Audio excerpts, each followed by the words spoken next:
Here we have a sector of a circle, and we're told that OA joins up with OB, so these two bits get folded onto one another, which is then forming the curved surface area of this cone.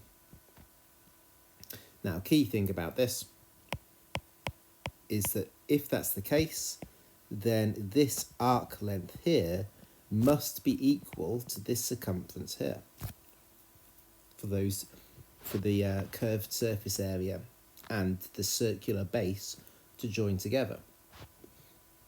Now we can use that to work out the radius of this circle here. Because I know the radius of that, the circumference of that circle will be 2 times pi times r. And that has to be equal to the arc length here. The arc length we can work out by doing 2 times pi times 12 as if it was a full circle, but then timesing it by the fraction of the circle that we have, which is 210 out of 360. And that has to be equal to the 2 pi r for the circumference of the base. I can then cancel the pi's from both sides. I can cancel these 2's from both sides. And so the radius is 12 times 210 out of 360, which is 7. So we have worked out that the radius of this base is 7.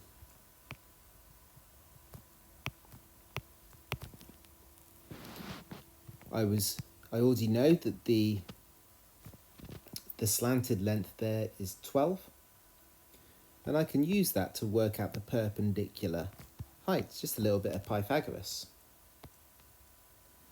So 12 squared minus the 7 squared, all square rooted,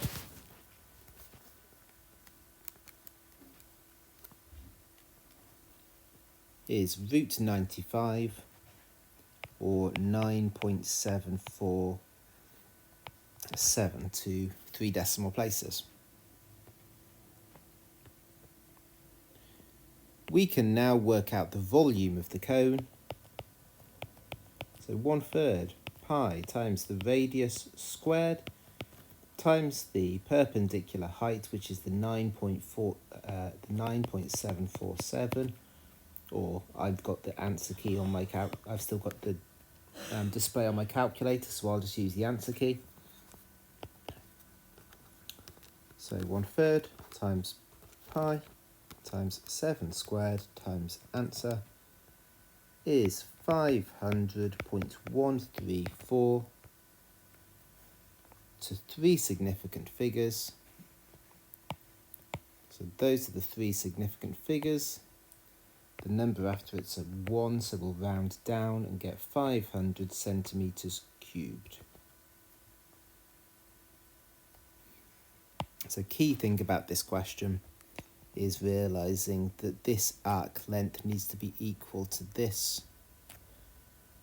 circumference. The arc length is equal to the circumference. That allows us to work out the radius, which then allows us to work out the height, which then means we can get the volume.